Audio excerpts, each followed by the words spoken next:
I am Christina Ville. So how are you all? Hope you all are doing very well. So today I am going to start the new chapter of civics and that is the parliament and the making of law. आज जो हम chapter पढ़ने वाले हैं वो parliament के बारे में है, लॉ कैसे बनाए जाते हैं हमारी कंट्री में, इन सब चीज़ों के बारे में है. And this chapter is of class 8th.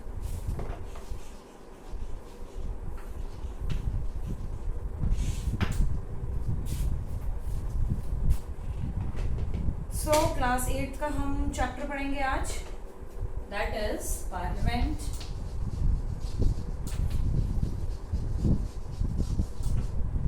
And making of laws. हमारी कंट्री में पार्लियामेंट का क्या वर्क है और लॉज जो है वो कैसे बनाए जाते हैं, लॉ को डिफरेंट लॉज को बनाने का तरीका क्या है. So we will start with the introduction. Topics जो हम इसमें पढ़ेंगे that is Indian parliament, role of the parliament, federalism and making of laws. So introduction है democracy. A democracy require that people participate in decision making. As democracy के बारे में आप class 7th में भी पढ़ चुके हो, 6th में भी पढ़ चुके हो.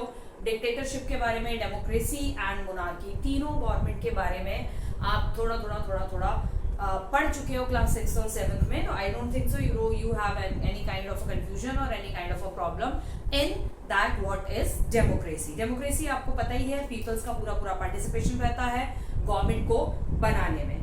The people choose there government, अपनी गवर्नमेंट पीपल खुद चूज करते हैं. Decide how the government function, decide करते हैं गवर्नमेंट कैसे काम करेगी. And approve support the law it passes. और जो भी लॉ गवर्नमेंट पास करती है उसको सपोर्ट भी करते हैं और उसे अप्रूव भी गवर्नमेंट के कंट्री के पीपल्स करते हैं. So how do people choose there government. Number 1 question है, बहुत अच्छा क्वेश्चन है ये, कि पीपल जो है अपनी गवर्नमेंट कैसे चूज करते हैं, यानी सिटीजन्स जो है, लोग जो है वो अपनी गवर्नमेंट कैसे चूज करते हैं. तो गवर्नमेंट, लोग जो है अपनी गवर्नमेंट कैसे चूज करते हैं ये आप लोग पहले पढ़ चुके हो, बाय वोटिंग. ठीक है, by the voting system of voting and that is adult franchise. Okay, so by participating in election, right, मैंने आपको बता ही दिया, इलेक्शन में पार्टिसिपेट करके हम अपनी सरकार को खुद चूज करते हैं. The people choose their representative and vote for them. All the elected representative together constitute the parliament of a country. और जितने भी इलेक्टेड रिप्रेजेंटेटिव होते हैं वो सब मिल के जो है सरकार को बनाते हैं, गवर्नमेंट को बनाते हैं. Once the parliament is constituted, एक बार जब पार्लियामेंट बन जाती है, एक बार जब पार्लियामेंट के सारे मेंबर्स जो है डिसाइड हो जाते हैं, गवर्नमेंट बन जाती है, सरकार बन जाती है, one group from the elected representative, एक ग्रुप इलेक्टेड रिप्रेजेंटेटिव का फॉर्म द सेंट्रल गवर्नमेंट, जो कि सेंट्रल गवर्नमेंट का फॉर्मेशन करता है. जो इलेक्टेड प्रेसिडेंट है, जो इलेक्टेड रिप्रेजेंटेटिव है, जो इलेक्ट हुए हैं, जिनको हमने इलेक्ट करके पार्लियामेंट में भेजा है, वो ग्रुप ऑफ पीपल मिलके सरकार को बनाते हैं. So this is the short introduction for the democracy. Okay, now how the parliament works. Parliament में क्या क्या चीजें होती हैं, ठीक है, किस लिए चूज की जाती है, क्या होता है, वो हम अब कंटिन्यू पढ़ेंगे. Parliament is the body that control and guide the central government in its decision. Parliament एक ऐसी बॉडी है, एक ऐसा सिस्टम है जो क्या करती है, कंट्रोल करती है गवर्नमेंट को, गाइड करती है गवर्नमेंट को. ठीक है, लाइक पार्लियामेंट ही गवर्नमेंट होती है बेसिकली, लेकिन क्या होता क्या है, गवर्नमेंट जो है वो किसी एक पर्सन से नहीं बनती. ठीक है, गवर्नमेंट कोई एक पर्सन नहीं बनाता है. गवर्नमेंट जितने भी रिप्रेजेंटेटिव पर्सन्स होते हैं, रिप्रेजेंटेटिव इलेक्ट होके जो आते हैं, वो सब मिल के जो है गवर्नमेंट को बनाते हैं. ठीक है, गवर्नमेंट का फॉर्मेशन करते हैं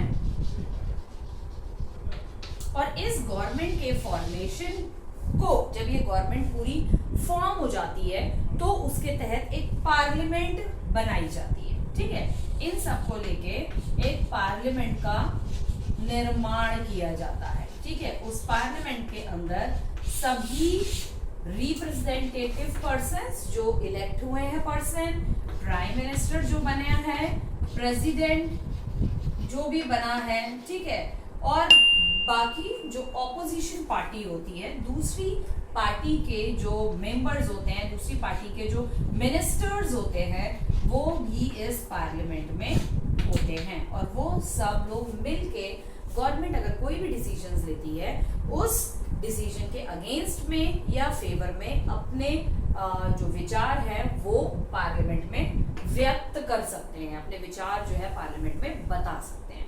तो this is parliament and that is government. Government क्या है? गवर्नमेंट सबने मिलकर गवर्नमेंट बनाई, लेकिन पार्लियामेंट जो है उसमें जो गवर्नमेंट बना रहे हैं मिनिस्टर्स वो भी होंगे उसमें, और ऑपोजिशन पार्टी के जो मिनिस्टर्स होते हैं वो भी होते हैं, बाहर के भी जैसे पार्लियामेंट के मेंबर्स, जैसे you know Rekha is also the parliament member of the parliament, Jaya Bachchan is also a member of the parliament, Sachin Tendulkar is a member of the parliament, ठीक है। नो डाउट ये पार्लियामेंट में कभी आते नहीं है, बैठते नहीं है, इनको कोई ऐसा कुछ खास लेना देना है नहीं कंट्री से, वो अपने पैसे में ऐशो आराम में ही मगन रहते हैं। बट जो पार्लियामेंट के अदर मेंबर्स हैं, इन बॉलीवुड या क्रिकेटर या सेलिब्रिटी जितने भी हैं, उन लोगों के अलावा जो पार्लियामेंट के अदर जो मिनिस्टर्स हैं जो प्रॉपर्ली इलेक्ट होकर आए हैं, पहले तो खैर कांग्रेस के टाइम पे ऐसा नहीं होता था, अभी थोड़ा मोदी के टाइम पे प्राइम मिनिस्टर ने जो है हमारे स्ट्रिक्टली कहा है कि सभी मिनिस्टर्स को पार्लियामेंट की जब भी लोकसभा राज्यसभा की जो मीटिंग्स होती हैं वो होंगी, उसमें आपकी अटेंडेंस मस्ट होनी चाहिए, ठीक है। तो अब मे बी जो पार्लियामेंट के बाकी जो मेंबर्स हैं, फिल्म स्टार्स और सेलिब्रिटीज हैं, वो अब आने लग गए होंगे, बट मिनिस्टर्स जो हैं जो प्रॉपर इलेक्ट होके आए हैं उनको तो आना ही आना है, ठीक है। So it is the law making arm of the country. जो पार्लियामेंट है वो हमारी लॉ बनाती है, is therefore also known as the legislature. तो पार्लियामेंट जो लॉ बनाती है उसको हम लेजिस्लेचर भी कहते हैं। जैसे like in the previous chapter, इससे पहले वाला कौन सा चैप्टर था आपका? कॉन्स्टिट्यूशन था ना, उससे पहले वाला separation of the power, right to freedom, हाँ ये मैंने पढ़ाया तो था आपको, ठीक है। Indian constitution and the rule of law, ठीक है। सो प्रीवियस चैप्टर में मैंने आपको बताया था ना कि जो 3 पार्ट्स में हमारी गवर्नमेंट है, first is legislative, then executive and judiciary.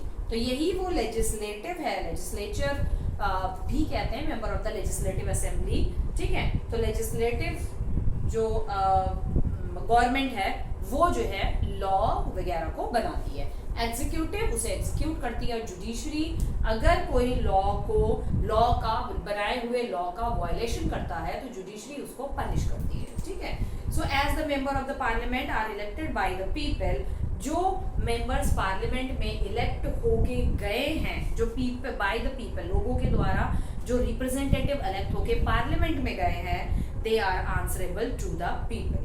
उनको लोगों को आंसर करना है कि अगर कौन सा लॉ बनाया है, सो कौन सा लॉ उन्होंने बनाया है, किस तरीके का लॉ है, क्या वो लॉ अच्छा होगा या नहीं होगा, क्या वो लॉ सही रहेगा, पीपल्स के लिए वो लॉ सही रहेगा या नहीं रहेगा, ये जो है लोगों को बताना जरूरी होता है। जो पार्लियामेंट में जो रिप्रेजेंटेटिव हैं, अगर वो किसी भी तरीके का लॉ बनाते हैं तो उस लॉ को पीपल्स को बताना ये जरूरी है कि जो लॉ उन्होंने बनाया है क्या वो लॉ लोगों के लिए सही रहेगा।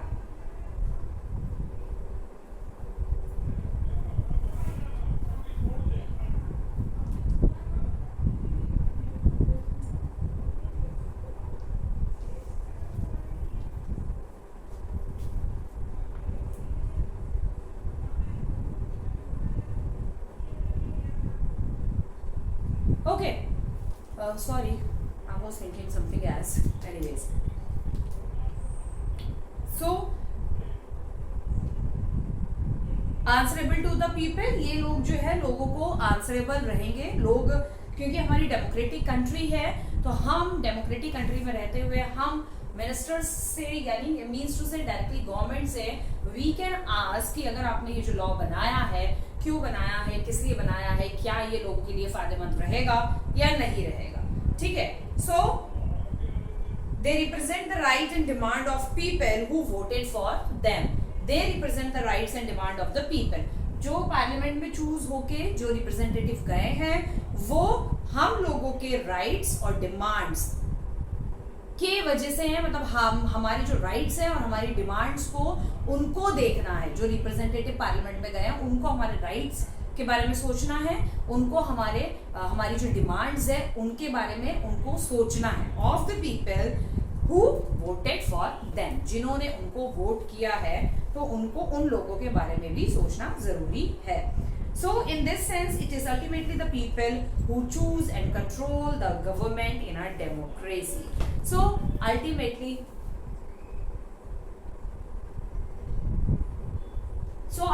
अगर देखा जाए तो it is the people, ये वो लोग ही हैं, ठीक है, ये people ही है जो कंट्रोल कर रही है किसको,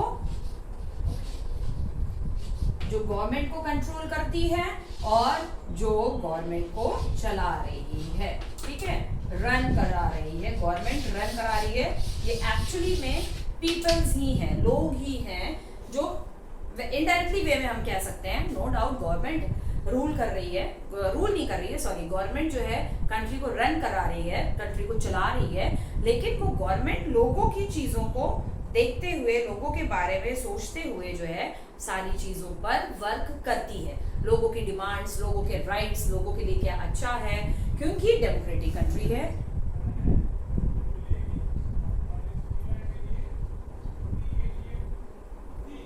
डेमोक्रेटिक कंट्री के बारे में सोचते हुए सारी चीजें गवर्नमेंट जो है करती है। So in this sense it is ultimately people who choose the control the government in a democracy. When framing law, the parliament is guided by the concern voiced by people.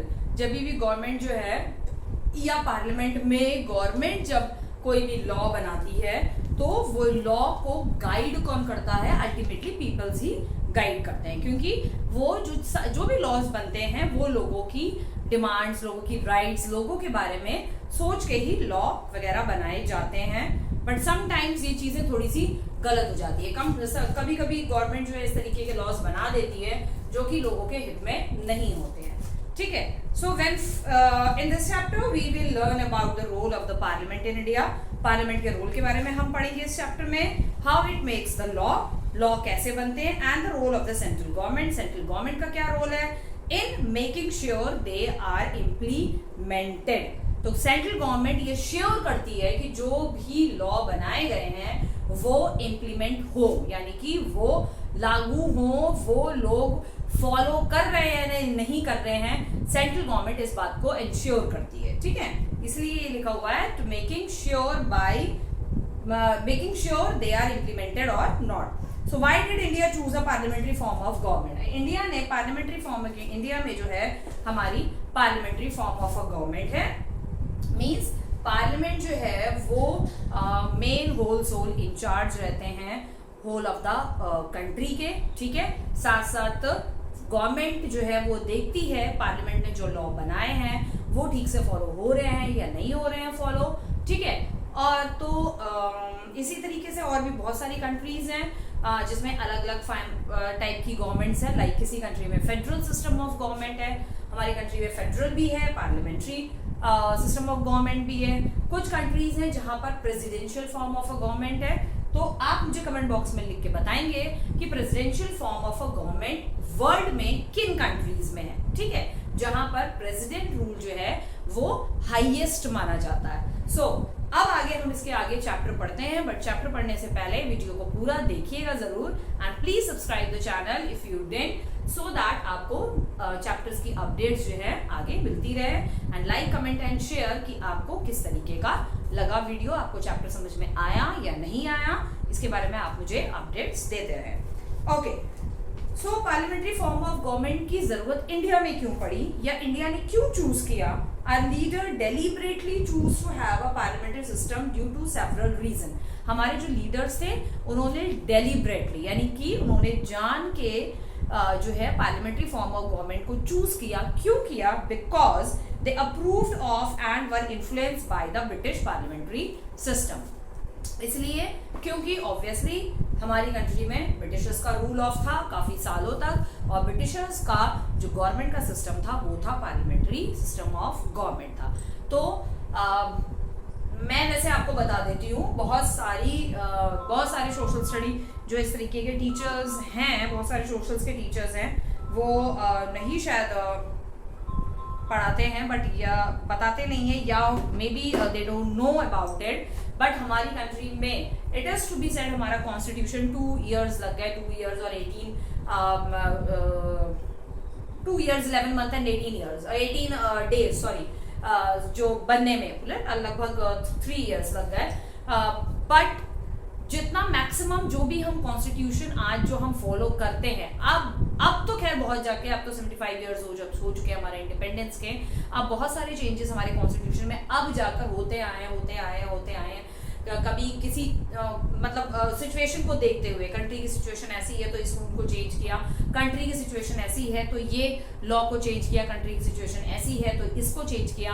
But as the time of the independence we are following the British parliamentary system and we are following the British constitution। हम लोग British constitution को follow कर रहे थे कई सालों तक after the independence also. और जो ये मतलब कहा जाता है कि इंडिपेंडेंस इंडिपेंडेंस के बाद जो हमारा कॉन्स्टिट्यूशन बना उसे लगभग 2 years और 11 months and something like 3 years जो है पूरे लग गए, वो कॉन्स्टिट्यूशन बनाने में नहीं लगे हैं, बल्कि वो कॉन्स्टिट्यूशन अमेंड करने में लगे हैं। अगर कॉन्स्टिट्यूशन बनाने बैठते हमारे लीडर्स, नो डाउट इंडिया में बहुत सारे एजुकेटेड और बहुत अच्छे पढ़े लिखे बहुत सारे लीडर्स थे, और उनमें से एक थे भीमराव अम्बेडकर, जो कि बेसिकली एससी कास्ट के थे। तो उनको पहले जो था उन बाकी लीडर्स के साथ, कुछ ऐसे लीडर्स हैं हमारे बड़े अपर कास्ट के, तो उनको वैल्यू नहीं दी जाती थी, ठीक है। बट शुरुआत जो थी कॉन्स्टिट्यूशन बनाने की या कॉन्स्टिट्यूशन को अमेंड करने की, वो भीमराव अम्बेडकर ने किया, ठीक है। तो ये जो कॉन्स्टिट्यूशन हम कई सालों तक ब्रिटिश का कॉन्स्टिट्यूशन फॉलो करते हुए आ रहे थे, ठीक है, और उसको अमेंड किया, सिर्फ अमेंड करने में 3 years अप्रोक्सीमेटली 3 years लगे हैं। अगर बनाने बैठते ना तो कम से कम 10-15 साल, पता नहीं कितने साल कॉन्स्टिट्यूशन बनाने में लग जाते। तो ब्रिटिशर्स ने अपना ही कॉन्स्टिट्यूशन यहाँ इंडिया में चलाया, अपना ही कॉन्स्टिट्यूशन को फॉलो करवाया। इसीलिए दैट इज वाई लिखा है ना, Indian leaders deliberately choose that the parliamentary system of government. जानबूझ के क्यों किया? अपना को कुछ और भी तो सिस्टम बना सकते थे, लेकिन नहीं, उन्होंने जानबूझ के इसलिए किया क्योंकि भाई बना बनाया कॉन्स्टिट्यूशन मिल रहा था, उसमें कौन इतना जो है माथा पच्ची करे कि पार्लियामेंट्री चूज करें या प्राइम मिनिस्टर टाइप का फॉर्म ऑफ गवर्नमेंट करें या प्रेसिडेंशियल फॉर्म ऑफ गवर्नमेंट करें, मोनार्की करें, क्या नहीं करें, ठीक है। तो बना बनाया भैया मिल रहा है किसी को, जो इसमें कुछ ऐसी चीजें थी उस कॉन्स्टिट्यूशन में जो ब्रिटिशर्स को फेवर कर रही थी, उन चीजों को, कई लॉज, रूल्स एंड रेगुलेशंस को हटा दिया गया और कुछ चीजों को अमेंड किया गया, यानी कि चेंजेस किए गए हमारे कॉन्स्टिट्यूशन में। So it is to be की चेंज करने में अप्रोक्सीमेटली 3 years लग गए, okay. So they also felt that as a parliamentary system makes the executive. तो इंडियन लीडर्स ने भी जब ब्रिटिश कॉन्स्टिट्यूशन पढ़ा तो उनको ये लगा कि हाँ भाई पार्लियामेंट्री सिस्टम ऑफ गवर्नमेंट जो है यही सही रहेगा एग्जीक्यूटिव गवर्नमेंट के लिए। Executive answerable to the legislature and the parliament and therefore the people. तो जो गवर्नमेंट बनेगी, जो पार्लियामेंट्री फॉर्म ऑफ गवर्नमेंट बनेगी, वो गवर्नमेंट एग्जीक्यूटिव को आंसरेबल होगी, और जो एग्जीक्यूटिव होगी आंसरेबल टू द लेजिस्लेचर, और लेजिस्लेचर यानी कि the parliament and therefore the people. तो पार्लियामेंट जो है वो पीपल्स को आंसरेबल होगी, यानी कि पार्लियामेंट जो भी लॉज, रूल्स, रेगुलेशंस बनाएगी उसके लिए उसे लोगों को आंसर करना पड़ेगा कि ये लॉ, रूल्स, रेगुलेशंस जो हैं वो क्यों बनाए गए हैं, लोगों के फायदे के लिए बनाए हैं, लोगों के हित के लिए बनाए हैं, उनके अच्छे के लिए बनाए हैं, बुरे के लिए बनाए हैं, ठीक है। So the next topic is come to the Indian parliament.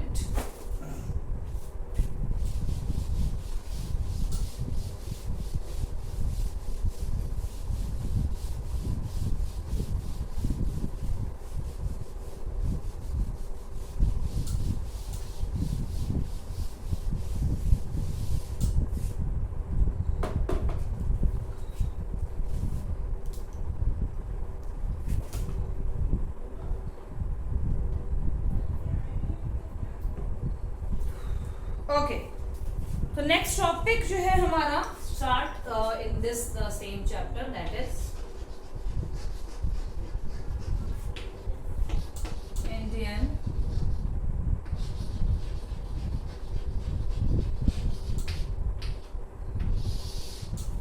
Parliament हमारा चैप्टर है। Indian parliament is the high law making body in the country, high law making body है कंट्री में, and is therefore also called the legislature. So Indian parliament को हम legislature भी कहते हैं। क्यों कहते हैं? क्योंकि यही लेजिस्लेचर जो है वो क्या करता है, वो क्या बनाता है? लेजिस्लेचर ही जो है सारे लॉज बनाता है, क्योंकि ये लॉ मेकिंग बॉडी है, highest law making body. Okay, the parliament of India comprises the president, the Lok Sabha and the Rajya Sabha. So हमारी जो लेजिस्लेचर है उसमें पार्लियामेंट के अंदर हमारी दो क्या कहेंगे, दो सभा और इधर वी कैन से दो हाउसेस, राज्यसभा लोकसभा, यानी हाउसेस, इंग्लिश में तो ऑब्वियसली हाउसेस कहेंगे, पार्लियामेंट के, या आप कह सकते हो दो पार्ट्स, ठीक है, that is Lok Sabha and Rajya Sabha, दो पार्ट्स हैं, एंड प्रेसिडेंट जो है वो मेन हेड होते हैं यहाँ पर।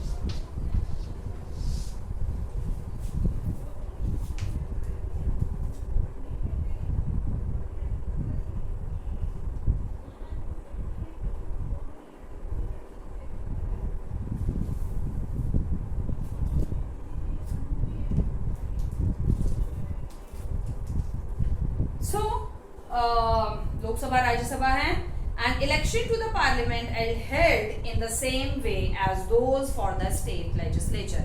तो पार्लियामेंट में जो इलेक्शंस होते हैं वो उसी तरह से होते हैं इलेक्शन जिस तरह से स्टेट लेजिस्लेचर में होते हैं, ठीक है। स्टेट का सारी चीजें, स्टेट में इलेक्शंस कैसे होते हैं, स्टेट में who is the head, governor, CM, ये सारी चीजें हम 7th क्लास में पढ़ चुके हैं। I already taught you each and everything. Okay, so I don't think so you have kind of any confusion, but if there is, you can write it in the comment box.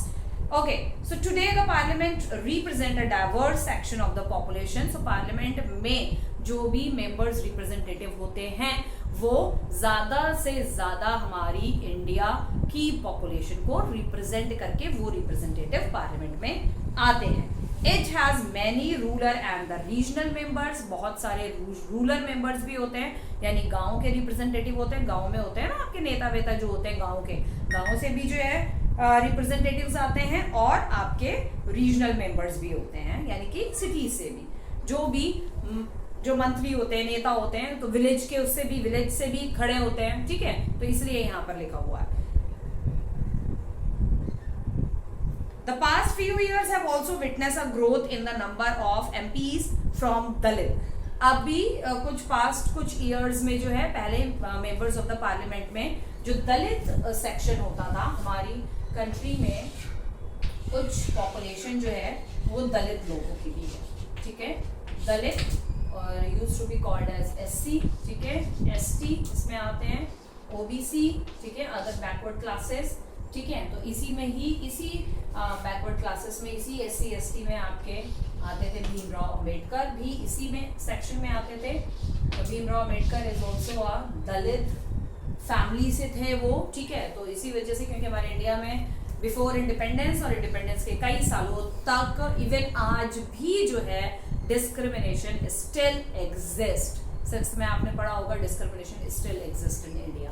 कहीं कहीं पे एक topic था discrimination वाले chapter में, topic था कि discrimination आज भी इंडिया में कई जगहों पर एग्जिस्ट करता है, ठीक है।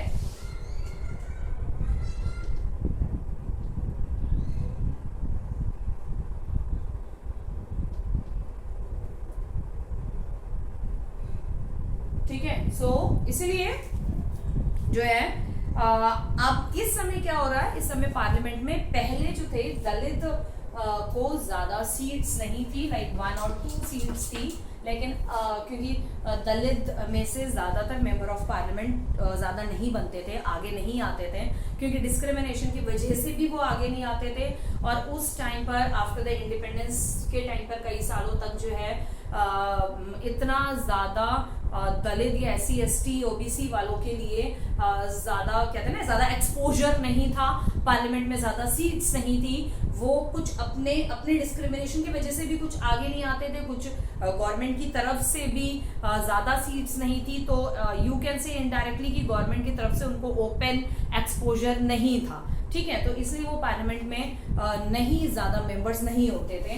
बट अब जो है धीरे धीरे एज द टाइम पासेस दलित जो है पार्लियामेंट में, कई ऐसे पार्लियामेंट के मेंबर्स जो हैं वो दलित बैकग्राउंड से हैं, दलित फैमिली से हैं, जो इंडियन पार्लियामेंट के मेंबर हैं। सो इस समय दलित फैमिली से इंडियन पार्लियामेंट की जो हाईएस्ट पोस्ट में कौन सा दलित पर्सन जो है बैठा है, जो कि जो है हमारी कंट्री का जो कि हेड ऑफ द कंट्री, तो कौन है वो पर्सन, दलित पर्सन, जो कि हमारी पार्लियामेंट का मेंबर है and the head of the country also. So I want this question just right now and just right the answers in the comment box. आप मुझे कमेंट बॉक्स में लिख के बताएंगे कौन है वो दलित पर्सन, ठीक है। सो ये पक्का आपको पता होना चाहिए और ये आप मुझे कमेंट बॉक्स में पक्का से श्योर से लिख के बताएंगे, ओके। सो अब जो है बहुत सारे, अब जो है दलित्स के लिए काफी सीट्स जो है कॉन्स्टिट्यूशन में, पार्लियामेंट में बढ़ा दी गई हैं पहले के according, okay. From Dalit, backward classes, castes and the minority community. Minority community यानी कि माइनॉरिटी कम्युनिटीज वो होती हैं जिनकी पॉपुलेशन, ठीक है, ठीक है, माइनॉरिटी कम्युनिटीज के पीपल वो होते हैं जिनकी पॉपुलेशन जो है वो बहुत ज्यादा कम है कंट्री में, ठीक है, कंट्री में जिनकी पॉपुलेशन कम है, तो उसमें से जो वो आते हैं, जो माइनॉरिटी कम्युनिटी में आते हैं, उसमें आते हैं आपके जैनिज्म, ठीक है, क्रिश्चियंस, ठीक है, एंड बुद्धिज्म, ठीक है, सिख भी पहले थे, बट अभी सिख जो है माइनॉरिटी में, आई थिंक सो थे, नहीं थे, शायद थे, 6 थे, मैंने कहीं पढ़ा है, 6 is also come in the minority, but अब नहीं है। बेसिकली जो मेन जो है, जो माइनॉरिटी कम्युनिटी में आते हैं इंडिया में आज भी जो आते हैं, वो है आपके जैनिज्म, क्रिश्चियंस एंड बुद्धिज्म, जिनकी पॉपुलेशन बहुत ही ज्यादा कम है, वो होते हैं आपके माइनॉरिटी कम्युनिटी के, ठीक है।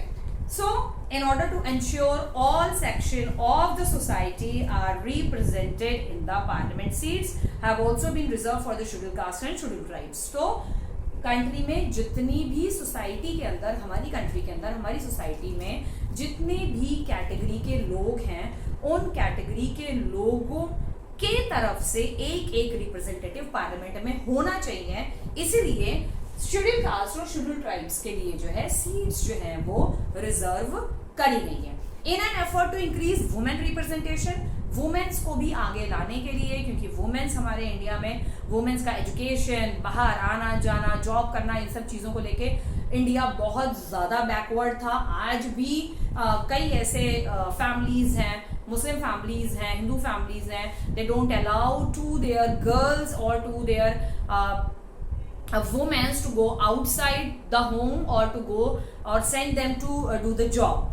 कई ऐसी फैमिलीज हैं जो आज भी अलाउ नहीं करती है वुमेन्स को या गर्ल्स को to go out and do the job, ठीक है। सो इसलिए उनकी पॉपुलेशन को आगे लाना, उनको डेवलप्ड करना वुमेन्स को, तो वुमेन के तरफ से भी एक रिप्रेजेंटेटिव जो है पार्लियामेंट में, उसके लिए भी एक सीट रिजर्व करी गई है। There have been demand for reservation of seat for women candidates, ठीक है।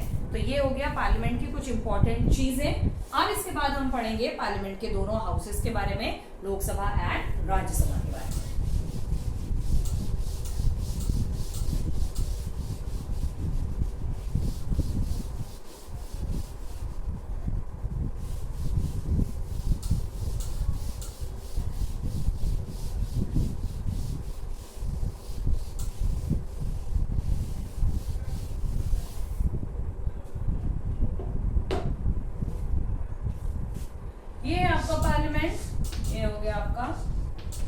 लोकसभा एंड राज्यसभा, जो हेड होगा यहाँ पर दैट इज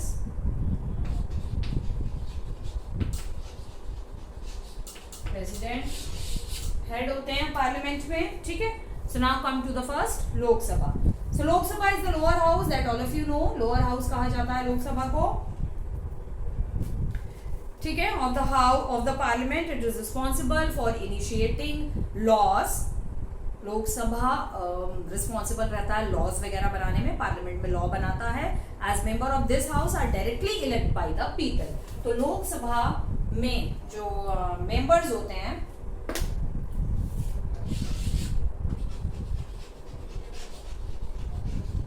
लोकसभा में जो मेंबर्स होते हैं वो डायरेक्टली इलेक्टेड होते हैं, ठीक है।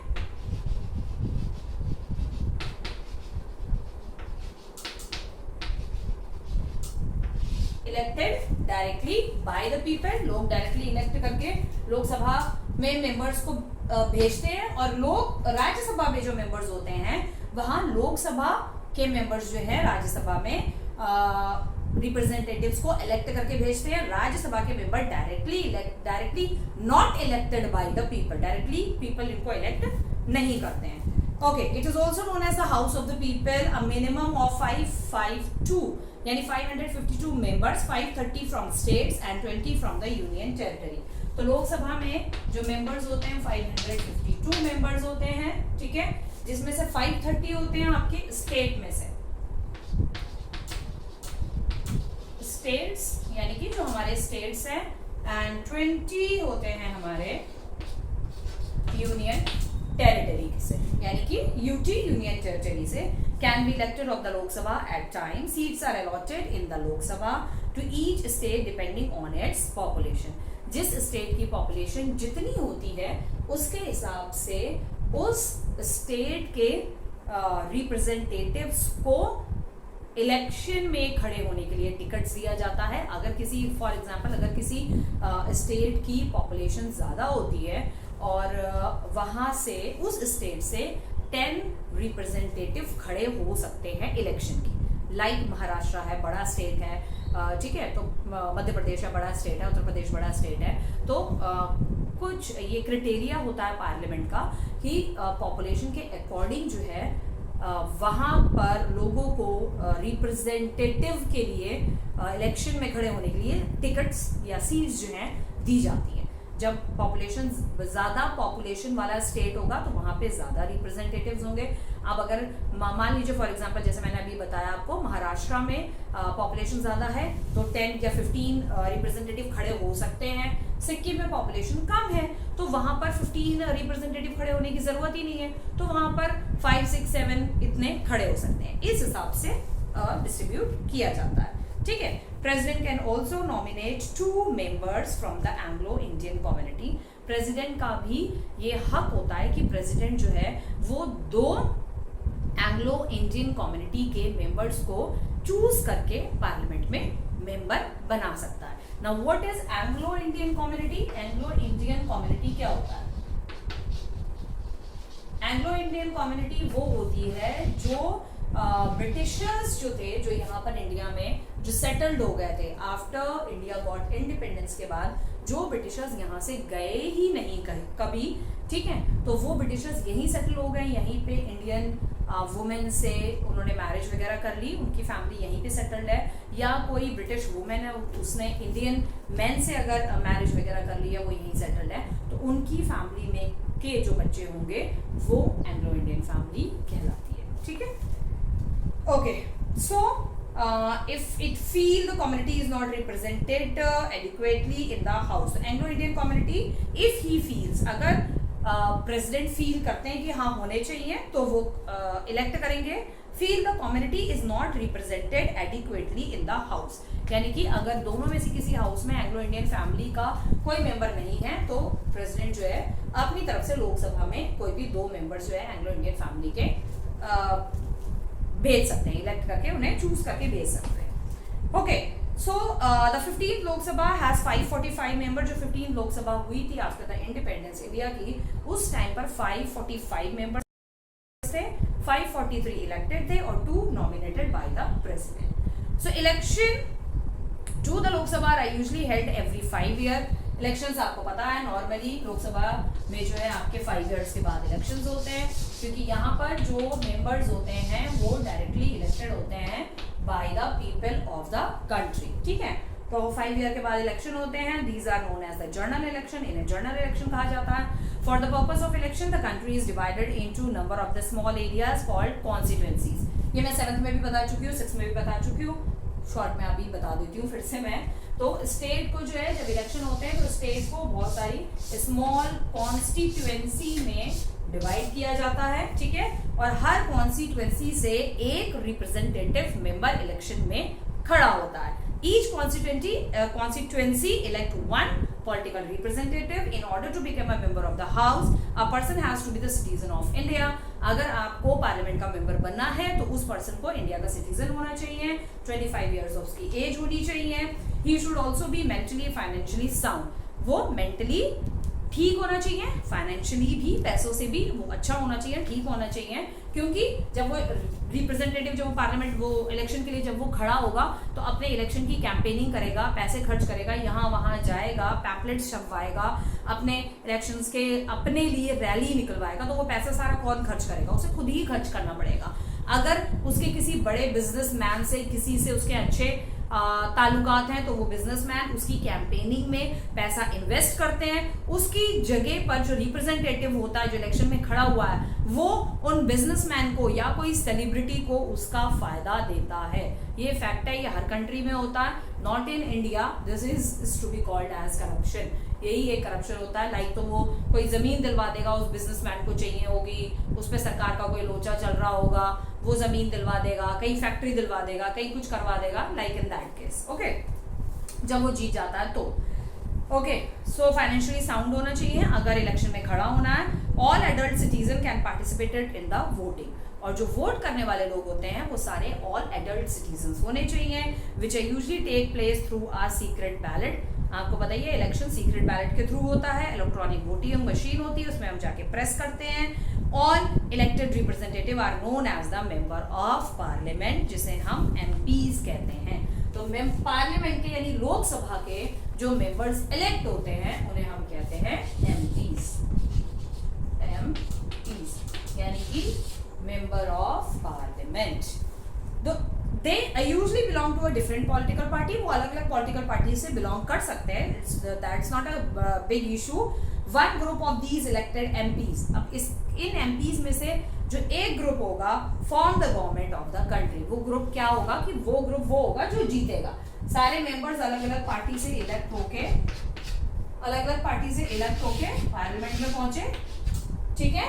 अब इसमें से जिस पार्टी के रिप्रेजेंटेटिव ज्यादा होंगे, मैक्सिमम पार्टी, यानी कि मान लीजिए ये बीजेपी के हैं, ये बीजेपी के हैं, ये बीजेपी के हैं, ये कांग्रेस के हैं, ये सापा के हैं, ठीक है, ये दूसरी जो भी आपकी डिफरेंट मुलायम सिंह की पार्टी जो भी हो गई, ठीक है, और लालू प्रसाद यादव की कोई पार्टी, जनता पार्टी है समथिंग, ठीक है, उसके हैं। लेकिन अब यहाँ पे देख लिया कि बीजेपी के भाई मान लो 1 2 3 4 5 6 7 8, ठीक है, 8 मेंबर्स इलेक्ट होके पार्लियामेंट में गए। 8 में से 4 1 2 3 4 ये भी बीजेपी का कर लेते हैं, 8 में से 4 बीजेपी के हैं, बाकी कांग्रेस समता जनता के हैं।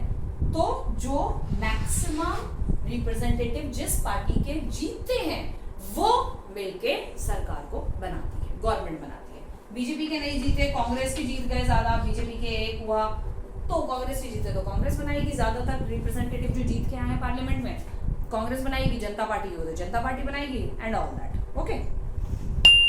सो आज हम यही तक करते हैं, ठीक है, फिर we will continue in our next video. So hope you like the video. So till then you can subscribe the channel and like and comment and share. और जितने भी अपने फ्रेंड्स हैं आप उनसे शेयर करिए. I'll see you next time. Bye bye.